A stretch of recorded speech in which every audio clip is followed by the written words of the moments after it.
ദക്ഷിണേന്ത്യയിലെ ഒരു ശാന്തമായ ഗ്രാമം. പുലർച്ചെ മഞ്ഞു മൂടിയ നിലയിൽ ആകാശം തൊടുമ്പോലെ ഉയർന്നു നിൽക്കുന്ന 1000 വർഷം പഴക്കമുള്ള ഒരു ക്ഷേത്രം. അവിടെ എത്തുന്ന ഓരോരുത്തരുടെയും മനസ്സിലുയരും ഒരു ചോദ്യം മാത്രം: 1000 വർഷങ്ങൾക്ക് മുമ്പ് മനുഷ്യർ ഇത്ര മഹത്തായൊരു ക്ഷേത്രം എങ്ങനെ നിർമ്മിച്ചു? ഭീമമായ ഗ്രാനൈറ്റ് കല്ലുകൾ, അത്ഭുതകരമായ ശില്പങ്ങൾ, കാലത്തെ പോലും വെല്ലുന്ന നിർമ്മാണം. ഈ മഹത്തായ നിർമ്മിതിയുടെ സൃഷ്ടാവ് ഇന്ത്യയുടെ പ്രാചീന ചരിത്രത്തിൽ ഏറ്റവും വലിയ സമുദ്രസേനയെ നിയന്ത്രിച്ച ഗംഗാ സമതലങ്ങൾ കീഴടക്കിയ ചരിത്രം വാഴ്ത്തുന്ന ദക്ഷിണേന്ത്യയിലെ മഹാസാമ്രാട്ട് രാജരാജ ചോളന്റെ പുത്രൻ മഹാമന്നൻ രാജേന്ദ്ര ചോളനായിരുന്നു. അദ്ദേഹത്തിന്റെ വിജയങ്ങളുടെ സ്മരണയ്ക്കായി നിർമ്മിക്കപ്പെട്ട അത്ഭുതമാണ് ഗംഗൈകൊണ്ട ചോളപുരം എന്ന ഈ മഹാവിസ്മയം. എന്നാൽ ഈ ക്ഷേത്രം കേവലം വെറുമൊരു ദേവാലയം മാത്രമല്ല.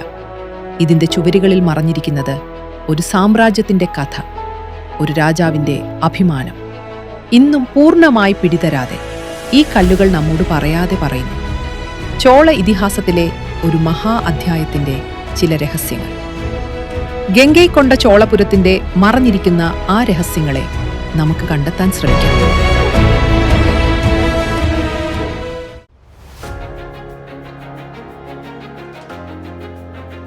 ഇന്ത്യയുടെ ചരിത്രത്തിൽ ചില ക്ഷേത്രങ്ങൾ വെറും ആരാധനാലയങ്ങൾ മാത്രമല്ല, അവ ഒരു സാമ്രാജ്യത്തിന്റെ ശക്തിയും സംസ്കാരവും സാങ്കേതിക വിദ്യയും തെളിയിക്കുന്ന അത്ഭുതങ്ങളാണ്.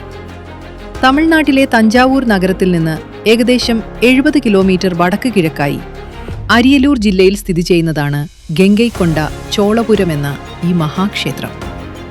ഏകദേശം 1000 വർഷങ്ങൾക്ക് മുമ്പ് ചോള ചക്രവർത്തി രാജേന്ദ്ര ചോളൻ ഒന്നാമനാണ് ഈ ക്ഷേത്രം നിർമ്മിച്ചത്. ഈ ക്ഷേത്രം ഇന്ന് ലോകം മുഴുവൻ അംഗീകരിച്ച ഒരു പൈതൃകമാണ്. യുനെസ്കോ ഈ ക്ഷേത്രത്തെ ഗ്രേറ്റ് ലിവിംഗ് ചോള ടെമ്പിൾസ് എന്ന ലോക പൈതൃക പട്ടികയിൽ ഉൾപ്പെടുത്തിയിട്ടുണ്ട്. ഈ ക്ഷേത്രത്തിന്റെ നിർമ്മാണം ഏകദേശം 1020 മുതൽ 1035 വരെ നടന്നതായി ചരിത്രകാരന്മാർ വിശ്വസിക്കുന്നു. രാജേന്ദ്ര ചോളൻ ഉത്തരേന്ത്യയിലെ ഗംഗാ സമതലം വരെ തന്റെ സൈന്യത്തെ നയിച്ച് വലിയ വിജയങ്ങൾ നേടിയ ശേഷം ആ വിജയങ്ങളുടെ സ്മാരകമായി ഒരു പുതിയ തലസ്ഥാന നഗരം സ്ഥാപിച്ചു. അതാണ് ഇന്ന് നമ്മൾ പ്രൗഢിയോടെ ഉറ്റുനോക്കുന്ന ഗംഗൈകൊണ്ട ചോളപുരം എന്ന ഈ മഹാത്ഭുതം. ഗംഗയെ കീഴടക്കിയ ചോളൻ എന്ന അർത്ഥമുള്ള പേരാണ് ഈ നഗരത്തിനും ക്ഷേത്രത്തിനും ലഭിച്ചത്.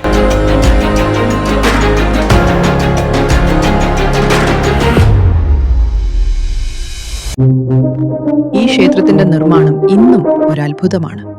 അന്നത്തെ കാലഘട്ടത്തിൽ ഇത്ര വലിയ ഗ്രാനൈറ്റ് കല്ലുകൾ ഇവിടെ എങ്ങനെ എത്തിച്ചുവെന്നത് ഇന്നും ഒരു ചോദ്യമാണ്.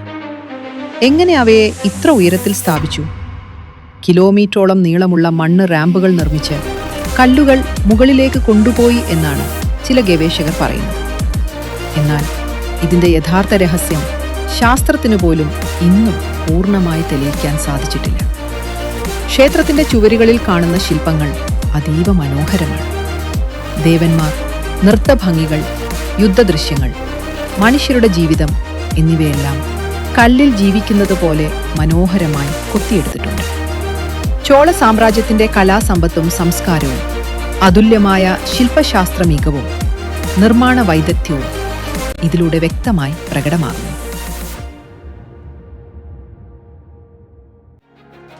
ചരിത്രരേഖകൾ പറയുന്നത് ഈ ക്ഷേത്രത്തിന് സമീപം ഒരിക്കൽ വലിയ രാജഭവനമുണ്ടായിരുന്നുവെന്നാണ്.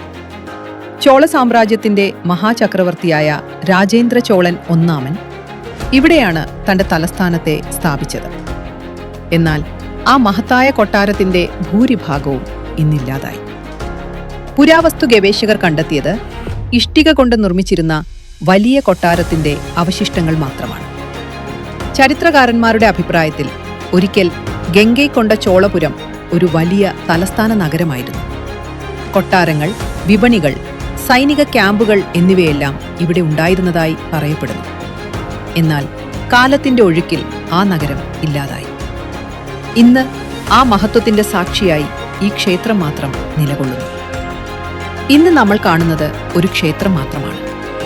ഈ ക്ഷേത്രത്തിന്റെ ഗോപുരം ശ്രദ്ധിച്ചു നോക്കിയാൽ മറ്റൊരു പ്രത്യേകത കാണാം. ക്ഷേത്രത്തിന്റെ വിഹാരം ഏകദേശം 55 മീറ്റർ ഉയരമുണ്ട്. ചോളകാലത്തെ പ്രശസ്ത ക്ഷേത്രമായ ബൃഹദീശ്വര ക്ഷേത്രത്തിൽ നിന്നും വ്യത്യസ്തമായി ഇവിടെ ഗോപുരം വളഞ്ഞ രൂപത്തിൽ മൃദുവായ ആകൃതിയിലാണ്. ഇത് ചോള ശില്പശൈലിയുടെ പുതിയ പരീക്ഷണമായി ചരിത്രകാരന്മാർ കരുതുന്നു. ബൃഹദീശ്വര ക്ഷേത്രം നിർമ്മിച്ചത് ചോള ചക്രവർത്തിയായ രാജരാജ ചോളനായിരുന്നു. എന്നാൽ രാജേന്ദ്ര ചോളൻ തന്റെ പിതാവിന്റെ മഹത്തായ സൃഷ്ടിയേക്കാൾ സുന്ദരമായ ഒരു ക്ഷേത്രം പണിയാൻ ശ്രമിച്ചു എന്നാണ് ചരിത്രകാരന്മാർ പറയുന്നത്. അതുകൊണ്ടാണ് ഗംഗൈകൊണ്ട ചോളപുരത്തിലെ ഗോപുരം മൃദുവായ വളവുകളാൽ രൂപകൽപ്പന ചെയ്ത മനോഹരമായ ശില്പശൈലി കൊണ്ട് ശ്രദ്ധേയമാകുന്നത്. ഈ ക്ഷേത്രത്തിലെ ശില്പങ്ങൾ വളരെ സൂക്ഷ്മമാണ്. ചില ശില്പങ്ങളിൽ പോലും മനുഷ്യരുടെ മുഖഭാവങ്ങൾ, ആഭരണങ്ങൾ, വസ്ത്രങ്ങളുടെ മടികൾ എന്നിവ വളരെ വ്യക്തമായി കൊത്തിയിട്ടുണ്ട്. ഇത് ചോളകാല കലയുടെ ഉയർന്ന നിലവാരം വ്യക്തമാക്കുന്നു.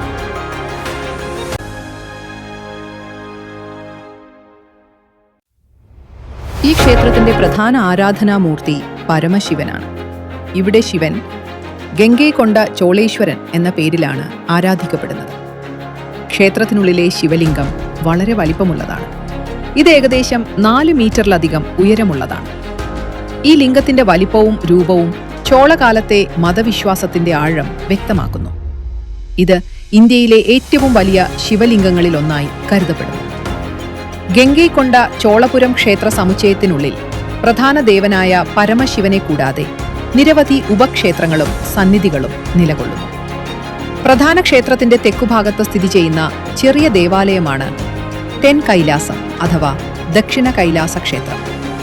രാജേന്ദ്ര ചോളന്റെ കാലഘട്ടത്തിൽ ഗ്രാനൈറ്റ് കല്ലുകളിൽ നിർമ്മിച്ച ഈ ക്ഷേത്രം കിഴക്ക് മുഖമായി നിലകൊള്ളുന്നതാണ്. ആദ്യം ഇവിടെ പരമശിവനെയാണ് ആരാധിച്ചിരുന്നത്. എന്നാൽ ഇന്നിവിടെ സ്ഥിരമായ പ്രതിഷ്ഠയില്ല. ഈ ക്ഷേത്ര സമുച്ചയത്തിൽ ശിവന്റെ ശക്തിയായ പാർവതി ദേവിയെ ബൃഹനായകി അമ്മൻ എന്ന പേരിൽ ആരാധിക്കുന്ന അമ്മൻ സന്നിധിയും പ്രധാന ഭാഗമാണ്. ഭക്തർ ശിവദർശനത്തോടൊപ്പം അമ്മയെയും ദർശിക്കുന്നു. ക്ഷേത്രത്തിന്റെ ചുവരുകളിൽ ദക്ഷിണാമൂർത്തി, ലിംഗോത്ഭവം, ബ്രഹ്മാവ്, ഗണപതി, നടരാജൻ എന്നീ ദേവന്മാരുടെ മനോഹരമായ ശില്പങ്ങൾ കാണാം. ഇവ ചോളകാലത്തെ ശില്പകലയുടെ മികവിന്റെ തെളിവുകളാണ്. ഗംഗൈകൊണ്ട ചോളപുരം ഒരു ക്ഷേത്രം മാത്രമല്ല, അത് നിരവധി ദേവതകൾക്കും കലാരൂപങ്ങൾക്കും സമർപ്പിച്ച ഒരു വലിയ ആത്മീയ നഗരമായിരുന്നു. കാലക്രമേണ ചില ഭാഗങ്ങൾ നശിച്ചുപോയെങ്കിലും ഇന്ന് ഈ ദേവാലയം പുരാവസ്തു ഗവേഷണ കേന്ദ്രത്തിന്റെ സംരക്ഷണത്തിലാണ്.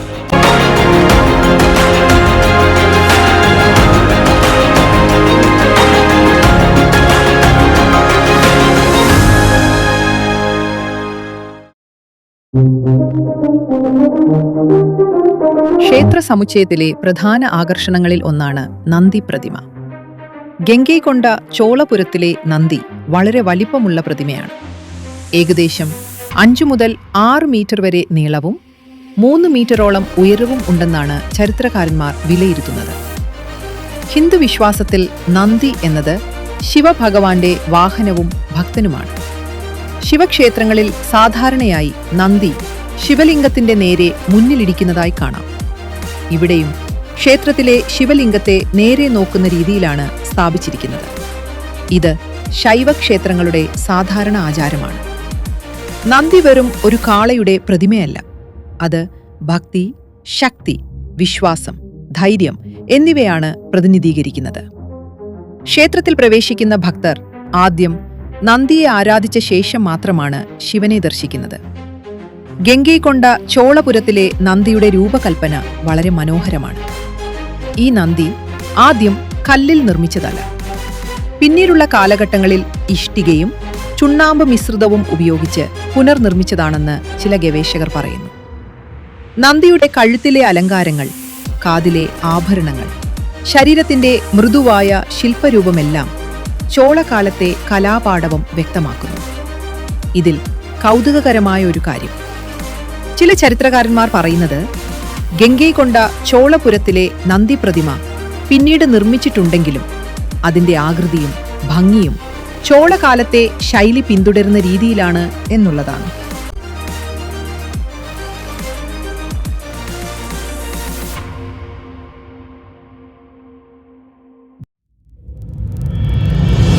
ക്ഷേത്ര സിംഹക്കിണർ എന്നറിയപ്പെടുന്ന ഒരു പ്രത്യേക കിണറുണ്ട്.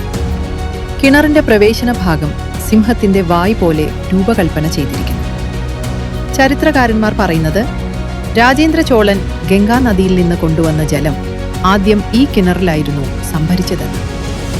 ചോളകാലത്തെ പ്രശസ്തമായ മറ്റൊരു ക്ഷേത്രമായ ബൃഹദീശ്വര ക്ഷേത്രം പോലെ തന്നെ ഇത് വലിയ വിഹാരമുള്ള ക്ഷേത്രമാണ്. എന്നാൽ ഗംഗൈക്കൊണ്ട ചോളപുരത്തിലെ വിഹാരം കൂടുതൽ വളഞ്ഞ രൂപത്തിലുള്ള സുന്ദരമായ രൂപകൽപ്പനയാണ്.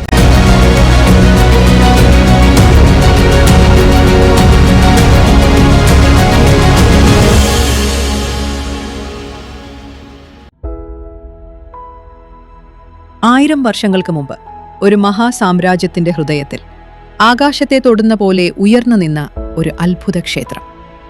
ആ ക്ഷേത്രം പണിതത് ഗംഗയെ കീഴടക്കിയ രാജേന്ദ്ര ചോളൻ എന്ന മഹായോദ്ധാവ്. കാലം കടന്നു, സാമ്രാജ്യങ്ങൾ ഇല്ലാതായി, നഗരങ്ങൾ മറഞ്ഞുപോയി. എന്നാൽ ആ മഹത്തായ ക്ഷേത്രം ഇന്നും നിലകൊള്ളുന്നു. എന്നാൽ ഒരു കാര്യം ഉറപ്പാണ്, ഗംഗൈക്കൊണ്ട ചോളപുരം ഒരു ക്ഷേത്രം മാത്രമല്ല. ഈ ക്ഷേത്രത്തിലെ കല്ലുകളിൽ ഇന്നും മറഞ്ഞിരിക്കുന്നത് ഒരു സാമ്രാജ്യത്തിന്റെ മഹത്വം, ഒരു രാജാവിന്റെ സ്വപ്നം, കല്ലിൽ എഴുതപ്പെട്ട ഒരു അമരമായ ചരിത്രം. ഇന്നും ഈ ക്ഷേത്രം രഹസ്യങ്ങൾ നിശബ്ദമായി നമ്മോട് പറയാതെ പറയുന്നു, തന്റെ ഗൂഢമായ ശില്പങ്ങളിലൂടെ. വീണ്ടും കാണാം.